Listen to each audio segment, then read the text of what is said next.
Hey guys, benpaines here, and today we're back once again for another video, and this time we've taken the trip up to Teamsport Birmingham to take on a members 3-for-2 social event. Now obviously in these ones we just go out, have a bit of fun, try and get as quick lap times as we possibly can, and I'm just going to show you guys what happened. Now the clips you're watching from straight away is from the first session, then we're going to lead straight into the last session. Now before this all kicked off, we did have a red flag where someone didn't understand what the red flag meant, which gave me and Joe a little bit of a chuckle before we then got underway under greens. Now before we hop into the rest of the footage, if you do enjoy this one, can you please leave a like on the video down below, as I really do appreciate it. And if you're new to the channel, if you haven't already, make sure to hit the subscribe button, as it really does help me out.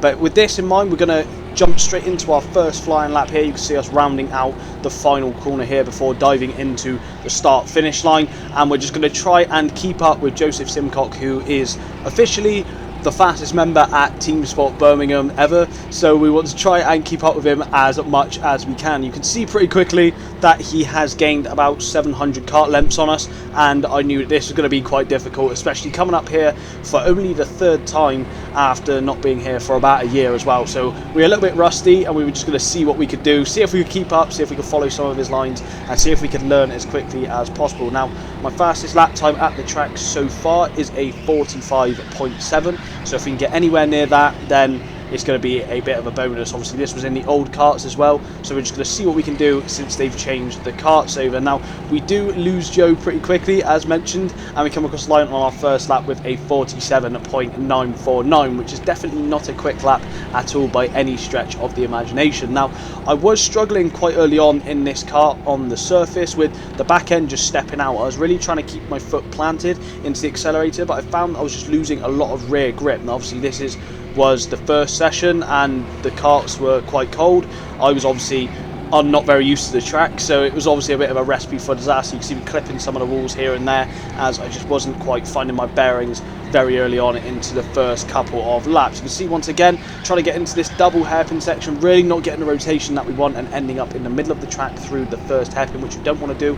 You want to end over to the right hand side to then swing it back to the left for the second hand hairpin. But we do come across the line a little bit quicker on this lap of 47.709, so our times are coming down as you would expect from going around more and more laps. Now here once again, I understand the basic premise of the lines here at Birmingham, but obviously it's difficult to apply them straight away off the bat, and obviously as I said, I hadn't been here for a year, so it was going to be a case of could I remember what I'd learned from the last time I'd come. Turned in pretty late there into the chicane, sort of kept compromising myself as I just had to keep lifting off the accelerator rather than staying flat through the corners, and this obviously cost us a little bit of time. You can see we're just continuing to hit each and every single barrier on the track as well, which is obviously going to slow the momentum of the kart down. You can see once again just clipping the inside, and that's just dragging us back and sort of pulling us away from Joe, who has now gained another million kart lengths on us up ahead. So we come across the line once again, and we come across the line with a 47.727, so we're getting quicker every single lap. However, we do skip forward in this one to a few laps later, and just to see if we could get any quicker, we come across the line on our last lap with a 46.841, and our fastest lap so far is a 46.743. Now I was hoping to try and get into the 45s if I could by the end of the evening. Obviously, as I said, my fastest lap was a 45.7, but here once again I just got a little bit too hot through the chicane. Look over my shoulder and see Oscar behind us here, who was very quick on this evening, very bright young lad, and we just want to see if we could follow behind him. He was very quick down the straights, as you can imagine, and just wanted to see if we could keep up with him and follow some of the lines. Obviously he comes to Birmingham a lot more often than I do, so I thought if I could stay in behind him, if I could even keep up, then that would be a really good job, especially as I'm pretty sure I'm about double his weight as well. So we come across the line on this lap of 47.136, so not a very good lap, 4 tenths off our fastest lap of the session so far. And now I was hoping to really try and get into the rhythm, keep it as clean as possible, keep our lines tidy, and see what we can do. And I can see down the back straight here, or the back curve I should say, we have just lost so many kart lengths just due to having a poor exit, poor kart, poor amount of body weight. But we can see here we are gaining it back through some of these slower corner sections, which is always good to see because it just proves to yourself that you are driving reasonably well. So again, trying to take as tight a line as possible through this top section here, staying to the right half of the first hairpin as I mentioned, just to try and get a better run coming back down the ramp. And we can see Oscar up ahead here is now stuck behind one of the other drivers who is on track, so it's allowing us to get back up behind him and try and follow some more of the lines that he is using. So coming into the first section of the track here, just trying to stay as tight to the right hand side as possible, just to try and sort of shorten the track distance that we're driving, and again swing it back to the left, hugging the sort of tyre barrier on the left hand side here, minimizing track distance once again. And then we want to try and stay as flat out through here as possible. I was lifting in this session, as I mentioned, as I found that the rear of the car just was slipping away from me slightly, and again just getting off and on, or on and off, sorry, the brake pedal as quickly as possible through the hairpin, as you want to preserve as much momentum before going up the ramp, which, as we know in the past, I have slid backwards down, so you obviously don't want to be doing that on a lap. But again, we're able to stay quite close to him on this lap, which I was quite happy with, obviously apart from on the straights where he's absolutely blistering away.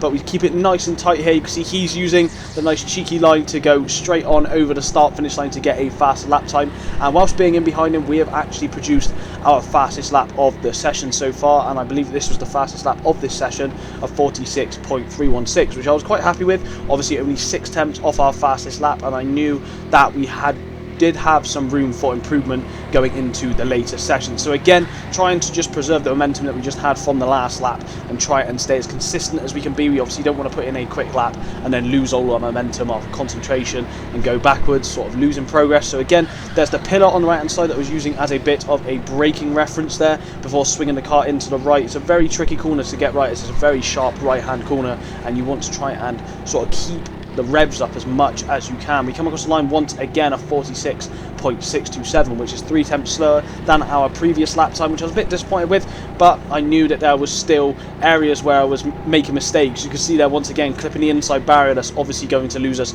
some time before going down pretty much the fastest section of the track. Again, throwing it into the chicane, this time getting a lot better line there, not really losing the back end, swinging the car in nicely, nice and early, trying to get an early apex, and again using all the track on the left hand side here coming up the ramp just to try and keep as much speed through the right hander as we can. Again, using the braking reference of the pillar to really rotate the car. We do end up in the middle of the track there, which sort of compromises our exit here out of the second hairpin, which is a bit of a shame. And again, coming down the ramp, we're just trying to take it as tight a line as possible. Very bouncy there in that section of the track, which does cause you to slide all over the place. But we do come across the line there of 46.513, which is still a pretty decent time, pretty consistent with our fastest lap time so far. And this time we're able to sort of do a better job of the first sector of the lap. You can see me checking over my shoulder here as I knew Oscar was behind us. I didn't want to hold him up too much, but I also wanted him to try and work for a bit of an overtake on me rather than just letting him through. So again, you can see here we're catching up to the driver up ahead of us here, and I was trying to look for a safe place or a good place to make an overtake work. Didn't want to just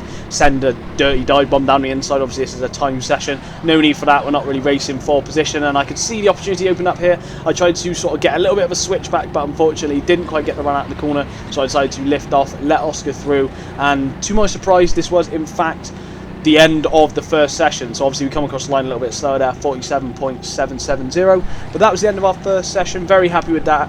Our fastest lap obviously being a 46.316, which gives us a nice foundation to build from. Now we do skip into the third and final session here, and this is the first lap that you're watching, our first flying lap, because honestly the second session was just me driving around on my own. Not too much really happened, and the fastest lap of the evening that I managed to get was in fact in this last session. So rather show you guys this one than just me pootling around on my own. The kart that I did have in the second session was really good, and I actually matched the time by just a couple hundredths slower than I did in this last session, but I felt that the kart I had in this last session was slightly off the pace. Found it to be really sort of oversteery through the corners, couldn't really get the power down without it sliding all over the place, and we are taking better lines though. So I knew that confidence was growing throughout each of the sessions that we did, and I felt like I was getting quicker and quicker, but unfortunately the kart just didn't really want to work with me in this final session. Now we come into our first lap of 46